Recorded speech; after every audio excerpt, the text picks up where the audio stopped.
Dios te bendiga, Dios te guarde en esta bendecida tarde. Acuérdate que solo en Cristo Jesús hay vida y salvación y todo al día es posible. Vamos a impartir una cita que está en Mateo 22, verso 14. Amén. La palabra se lee bajo la comunión de los tres grandes, Padre, Hijo y Espíritu Santo. Amén y amén.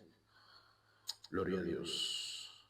Vamos a leer uno, dos, tres versículos, pero la parte fundamental sería el verso 14. Amén. Mateo 22, verso 14. Porque dice, porque son muchos los llamados, pero pocos los escogidos. Amén.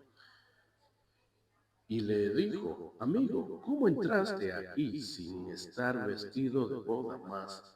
Él enmudeció. Entonces el rey dijo a los que servían, átale de pie y mano y échale en la tiniebla de afuera. Allí será el lloro y el crujir de dientes, porque muchos son los llamados y pocos escogidos.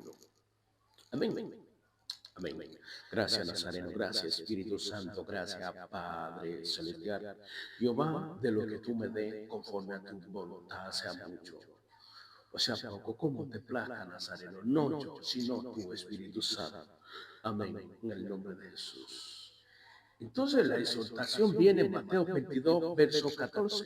Porque son muchos los llamados, pero pocos los escogidos.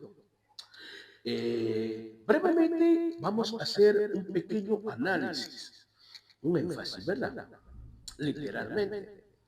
Y hablamos bíblicamente de todos los guerreros, de los atalayas, tanto espiritualmente como secularmente. Cuando decimos secularmente es terrenal. Primeramente nos vamos al tiempo de Noé. Hablamos del tema escogido, ¿verdad? A veces bien que el tema es el escogido. Noé. A Noé Jehová lo escogió para hacer una arca, el arca de Noé. Fue escogido, pero primero tuvo que ser llamado.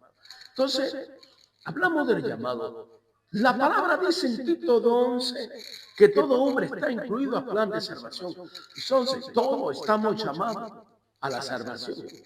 Llamado es una cosa y escogido es otra. Pero primero tiene que pasar por el llamado. ¿Cuál es el llamado? Muchas veces, personas que nunca han pasado por una iglesia, y un día hay un profeta loco, como dicen, porque cuando la gente le agrada a Dios, muchos lo llaman loco. Y un día hay un profeta soltando una palabra y le profetiza, mira, eres un predicador, o mira, eres un pastor, o mira, eres un adorador. Bien, son llamados, ¿verdad que sí? Todos tienen llamada, pero hay que ver quién va a caminar en la dirección que ya Dios te habló. Cuando hablamos de lo escogido, bíblicamente dice que son muchos los llamados, pero pocos los escogidos. Vemos que David, literalmente la parte de David, una parte muy crucial, muy contundente. David lo que era, vamos a decir, cuando tú estás metido en el campo y tú lo que haces es arrear vaca, ¿verdad? Cuidar la vaca, irle a darle agua, llevarla a beber, moverla, mudarla, como dicen en los campos. Yo soy campesino y eso es lo conuco, aquí dicen en los campos, terrenal, lo conuco. O la finca puede ser cuando son grandes. Entonces, en la casa de David, David era lo más pequeño, era lo más vil, o sea, vamos a decir como el que tenían al menos, el que no contaba en la familia, porque los demás eran robustos, eran unos hombres grandes, hermosos. Y literalmente Jehová mandó un siervo a ungir a David. Y lo primero que le presentan en esa casa son los grandes, los fortachones, los buenmonosones. Le presentan uno, dice el Espíritu Santo, ese no es. Le presenta otro, porque primero al siervo le habla el Espíritu Santo, dice, no, ese no es. Y le presenta otro, ese tampoco es. Dice, por si acaso hay alguien más en esta casa que no me hayan presentado. Si le dicen, sí, no quería ni decir, hay uno por ahí, no quería ni decir quién era. David. Era el que estaba en el monte cuidando sus ovejas de que los perros no vayan a comérselas, porque las ovejas son indefensas. Amén. Las ovejas son indefensas. Entonces vamos y vemos que nadie creía en él en la casa. Era el menospreciado.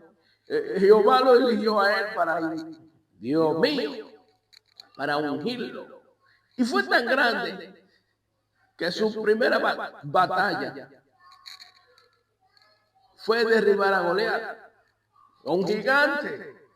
Mírame si cuando tú eres un escogido, Dios, ¿qué pasa contigo? Hermano, si tú eres un escogido, recibe esta palabra. Porque cuando se estaba iniciando la fundación del mundo, ya Jehová sabía quién era tú. Ya en el vientre de tu madre sabía él lo que tú eras, porque desde el vientre de tu madre ya él sabía, ya había puesto la gracia, ya ha puesto los dones sobre ti. Lo que te quiero dejar dicho literalmente es que tú, que eres adorador, es un ministerio.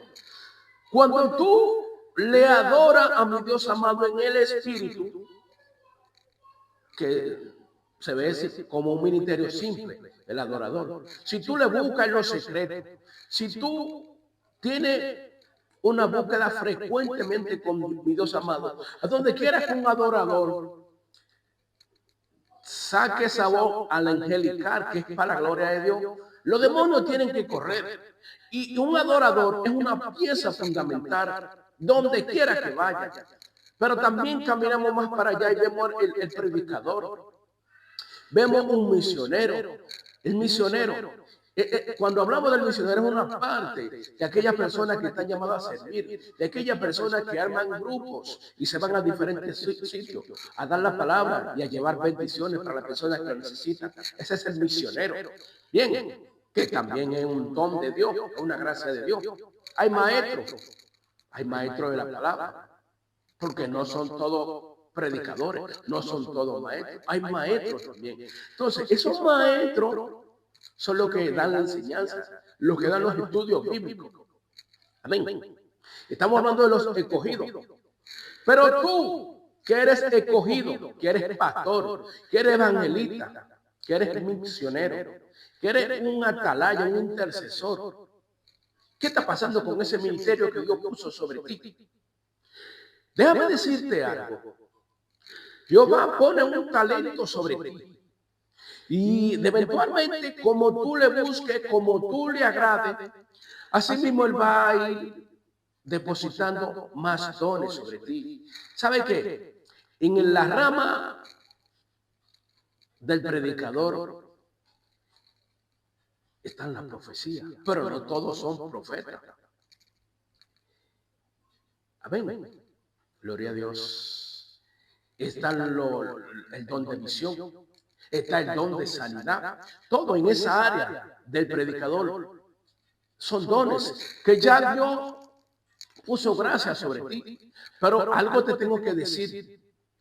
Mientras más grande es tu ministerio, tu llamado, porque llamado primero, así mismo van a haber muchas adversidades, muchas pruebas.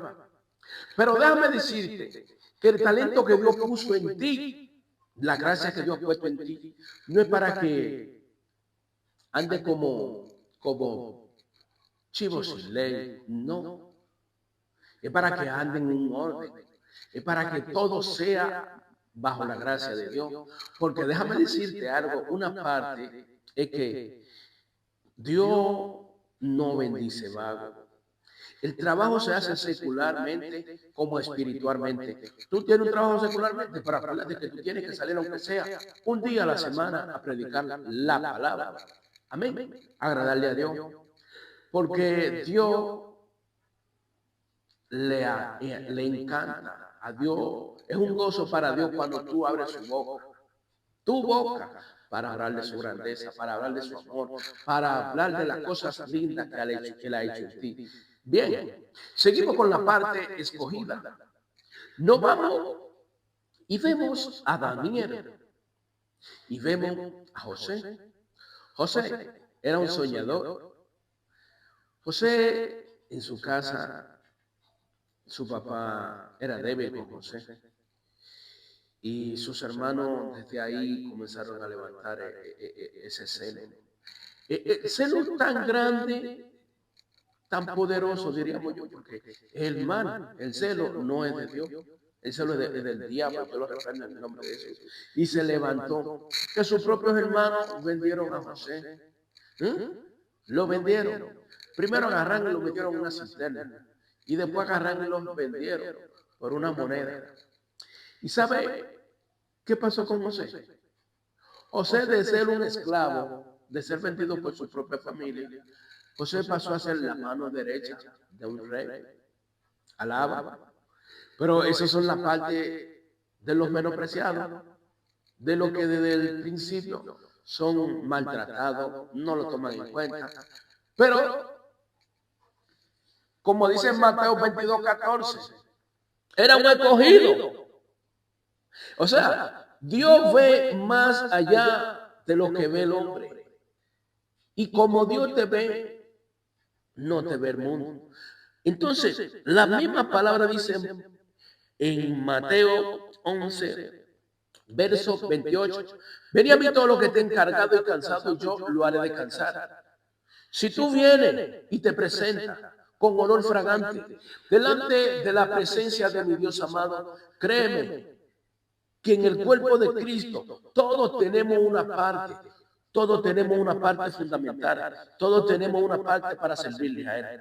O sea, lo que te quiero dejar dicho, tú que ya tienes un llamado, tú que te apartaste de su gracia, tú descarriado, acuérdate que la gracia que Dios pone es para vida eterna y salvación. Y no te digo que tú no vas a tener persecución, que no vas a tener levantamiento, hasta dentro de la misma congregación tú vas a tener levantamiento.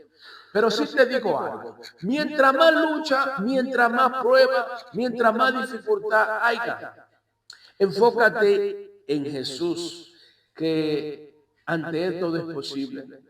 Y si tú analizas bien lo de David, toda la victoria de David era segura. No era porque David era un león, no. Era porque de día y de noche Jehová estaba a su alrededor.